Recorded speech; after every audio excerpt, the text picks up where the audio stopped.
संगति। हम जैसे संग करेंगे रंग वैसा ही चढ़ेगा। हम जैसे लोगों का साथ रहेंगे उस साथ का रंग वैसे ही चढ़ेगा। ये स्वाभाविक गुण है। एक बाल्टी में पानी है, उसमें चाहे लाल रंग डाल दें, नीला रंग डाल दें, काला रंग डाल दें, जो भी डालें उस पानी का रंग वैसा ही होगा। हमारे आदरणीय श्री पलटू साहब केसरिया रंग में हैं, उनका कपड़ा रंग केसरिया का है, किंतु उनकी आत्मा का रंग और सब महापुरुषों का और साधारण लोगों का जो रंग है वो एक ही रंग है, वो अंतर नहीं है। कपड़ा भले केसरिया है, कपड़ा भले उजला है, कपड़ा भले पीला है, ये कपड़े के रंग बदलते हैं, बिगड़ते हैं, बनते हैं, किंतु आत्मा का रंग कभी न बनता है न बिगड़ता है। आत्मा का रंग कभी कोई किसी पर चढ़ता ही नहीं है, वह स्ववश है, एक रस है, सदा एक रूप है। ऐसे ज्ञानियों का संग करेंगे, ऐसे महापुरुषों का संग करेंगे तो रंग भी हमारे जीवन में वही आत्म रंग का चढ़ेगा। छोटी सी कथा है कि रत्नाकर भी अपने जीवन को जिया इसी धरती पर। वो भी अपने जीवन को जीता चला जा रहा था। जब कुसंग में अपने जीवन को जी रहा था तो उसने क्या क्या सीखा? लूटना सीखा, घसूटना सीखा, लोगों को गला दबाना सीखा, धन हड़पना सीखा। जब वही रत्नाकर उस धन से अपने परिवार के परिवर्ष करते हुए जब उन्हीं के जीवन में नारद मुनि मिले तो नारद मुनि ने कहा, ये धन जो आप दूसरे को दुख दे करके इकट्ठा कर रहे हैं, इससे पता है कि आपको क्या हो रहा है? कहा क्या हो रहा है? कहा पाप का घड़ा भर रहा है। कहा पाप का घड़ा भर रहा है तो मैं भी जानता हूं, लेकिन जिसको इस पैसे से पालता हूं, पोसता हूं, परिवरिश करता हूं, क्या वो मेरे पाप के भागी नहीं बनेंगे? कहा बिल्कुल नहीं बनेंगे। कहा बिल्कुल बनेंगे। कैसे नहीं बनेंगे? जिसका जीवन मेरे ऊपर है, उसकी जीवन की सारी व्यवस्था मेरे जिम्मे है, तो क्यों नहीं मेरे पाप के भागी बनेंगे वो? कहा यदि यही विश्वास है तो ऐसा कीजिए कि आप घर जाइए और जिन जिन को आप पालते हैं, पोसते हैं, अपनी व्यवस्था में व्यवस्थित रखते हैं, उनसे पूछ करके आइए कि आपके धन को इकट्ठा करने में जो कष्ट हुआ, जो पाप का घड़ा भरता जा रहा है, वह पाप के भागी क्या वो लोग हैं? रत्नाकर ने कहा कि बड़ा आप चापलूस साधु हैं, लगता है कि आप हमको यहां से भगा करके आप 9-2-11 हो जाए। तो देवर्षि नारद ने कहा कि ऐसी बात नहीं है, यदि आपको मेरी बात पर विश्वास नहीं है तो ऐसा कीजिए कि देखिए बरगद का पेड़ है, इसमें मुझे बांध दीजिए और अपने घर जाकर के जिन जिन लोगों को आप अपने धन से उसको पालते हैं, पोसते हैं, सुरक्षित रखते हैं, उनसे पूछ करके आइए। तो रत्नाकर ने यही किया कि बरगद के पेड़ में जो बड़ी बड़ी लताएं थी, उस लता से नारद मुनि को बांधा। कथा कहती है तो वहां बांध करके और रत्नाकर चला गया अपने घर। अपना घर जा करके सबसे पहले अपने पिताजी से पूछता है कि पिताश्री, मैं आपसे एक बात आज पूछने आया हूं। कहा बेटा बताओ क्या बात है? कहा बात यही है कि आपका ये वृद्ध शरीर, आपके जीवन को जीने में जो सारी व्यवस्था करनी पड़ती है, उस व्यवस्था करने में जो धन व्यय होता है, खर्च होता है, वह धन जो आता है, धन को लाने में जो हमें पाप बढ़ रहा है, पाप का घड़ा बढ़ता जा रहा है, क्या आप भी पाप के भागी बनेंगे ना? पिताश्री ने कहा बेटा शायद तुम भूल रहे हो, जब तुम बचपन अवस्था में था, जब तुम पैदा लिया था, यह शरीर बाहर आया था माँ के गर्भ से, तब तुम्हारी व्यवस्था में जो खर्च हुए, दवा, हवा, कपड़ा, खाना पीना, रहन सहन में जो पैसे खर्च हो रहे थे, वो कैसे आते थे वो मुझे पता है। वो कष्ट का एहसास हमको है, अनुभव हमको है कि वो तुम्हारी अवस्था में जो व्यवस्था की जा रही थी, उस व्यवस्था में जो धन व्यय हो रहा था, वो धन कैसे आता है, उसका अनुभव हमको है बेटा, अभी तुमको नहीं। तुमको वो ख्याल नहीं है, तुमको वो पता नहीं है। बेटा मेरा जो कर्तव्य था मैंने वो कर दिया, अब तुम्हारा कर्तव्य है कि तुम चाहे पाप करके खिलाओ कि पुण्य करके खिलाओ, चाहे दूसरे को दुख दे करके खिलाओ, चाहे दूसरे को सुख दे करके खिलाओ, चाहे जैसे भी तुम धन ला करके मेरी व्यवस्था करो, ये तुम्हारा कर्तव्य बनता है।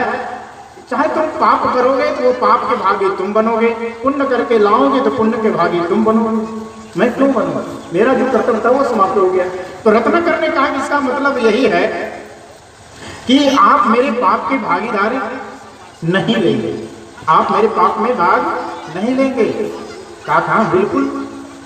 रत्नाकर वहां से हाथ मलते हुए चला गया अपने माँ के पास। माँ से जाकर के कहता है कि माँ मैं आपसे एक बात पूछने आया हूँ, पूछूं? कहा बेटा पूछो, क्या बात है? कहा माँ जो तुम्हारी व्यवस्था में पैसे व्यय हो रहे हैं, खर्च हो रहे हैं, उस पैसा को लाने में, धन को लाने में जो दूसरे को दुख होता है, कष्ट होता है, पीड़ा होती है, वो जो उससे पाप बढ़ता जा रहा है, तो आप भी उस पाप के भागी बनेंगे ना। माँ कहती है बेटा शायद तुमको पता नहीं है, जब तुम मेरे गर्भ में था उस समय जो मैंने कष्ट सहा, उस समय जो मैंने पीड़ा सही, उस समय जो मैं साधना की, उस समय जो मैं तपस्या की, खाने में, पीने में, चलने में, बोलने में, रहने में, उस कष्टों को सहने के बावजूद भी जब तुम बाहर आया फिर भी मैंने तुम्हारे प्रति जो आस्था रखी, तुम्हारे में जो प्रेम दिया, कैसे हड्डी तुम्हारी मजबूत हो, कैसा शरीर तुम्हारा हृष्ट पुष्ट रहे और तुम कैसे बुद्धिमान बनो, बलवान बनो, इस सब को तैयार करने में जो हमें कष्ट हुआ है वो तुमको पता नहीं है। इतना ही नहीं, जब तुम मेरे गोद में था, मैं भोजन करती थी, उस समय पैखाना करता था, पेशाब कर देता था, उसको भी मैं सही और सारे कष्टों को सह करके तुमको इतना बड़ा बनाया है। बेटा मेरा जो कर्तव्य था मैंने किया, अब तुम्हारा कर्तव्य क्या बनता है वो तुम्हारे ऊपर निर्भर है। अब तुम्हारा कर्तव्य यही है कि चाहे तुम पुण्य करके लाओ कि पाप करके लाओ, मुझे बस खाना है, कपड़ा पहनना है और आराम करना है, मुझे अब कोई जरूरत नहीं है। पाप पुण्य वो तुम्हारे जिम्मे है। तो रत्नाकर ने कहा कि इसका मतलब यही है कि तुम भी मेरे पाप के भागी नहीं है। कहा बिल्कुल, अब तुम्हारा कर्तव्य है। अब मन में एक ही आशा जगी, वो आस यह है कि मेरी पत्नी तो अर्धांगिनी है, जीवन के आधा हिस्सा है, आधा हिस्सा में तो कम से कम मेरे आधे पाप को तो जरूर बांट लेंगे, आधा पाप को खत्म करेंगे। इसी आशा भरोसा के साथ पत्नी के पास रत्नाकर जाता है और कहता है देवी मैं एक बात आज पूछने आया हूँ। कहा देव पूछिए, क्या बात? कहा बात यही है कि तुम्हारे शरीर में जो इतने सारे गहने दिखाई दे रहे हैं, सुंदर कपड़े दिखाई दे रहे हैं, भोजन तुम करती हो, तुम्हारे शरीर में जो दवा हवा की व्यवस्था होती है, घर की व्यवस्था में जो पैसे व्यय होते हैं, खर्च होते हैं, उन पैसे को लाने में, धन को अर्जित करने में जो दूसरे को दुख होता है, कष्ट होता है, दूसरे को मैं पीड़ा दे करके लाता हूँ, उसे पाप का घड़ा भरता है। देवी मैं तुमसे यही पूछना चाहता हूँ, उस पाप के आधे हिस्सेदार तुम हो कि नहीं?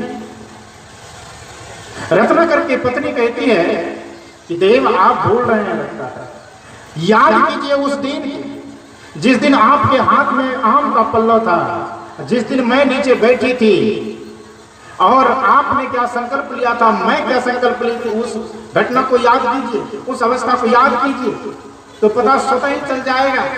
कहा क्या मुझे याद नहीं है? कहा कि याद नहीं है, आपके हाथ में जब पल्ला था तो मैंने क्या कहा और आपने क्या कहा था? आप तो यही कहे थे ना कि हर जोत करके, कुदाल चला करके, बाहर खट करके जो भी लाऊंगा तुम्हारी जिम्मे दूंगा, तुम्हारे हाथ में दूंगा। और मैं भी संकल्प यही ली थी कि आपकी सेवा, आपकी सुसरसा, आपकी कपड़े की सफाई, भोजन की व्यवस्था और आप जो देंगे उसकी सुरक्षा मैं करूंगी। मैं घर के और आपके भोजन की व्यवस्था कूट पीस करके करूंगी, आपको खिलाऊंगी। यही तो मैंने संकल्प लिया है। घर के काम मेरे जिम्मे है, बाहर के काम आपके जिम्मे है। बाहर आप करते हैं, चाहे पाप करते हैं कि पुण्य करते हैं, उससे हमको कोई मतलब नहीं है। मतलब तो आपको आप पर निर्भर करता है, जब पुण्य करके लाए, दूसरे को सुख दे करके लाए कि दुख दे करके लाए, चाहे जैसे भी लाए, वो जिम्मेदारी तो आपके पास है। रत्ना करने का लग रहा है कि तुम भी मेरे पाप की भागीदारी नहीं है। कहा कि बिल्कुल नहीं।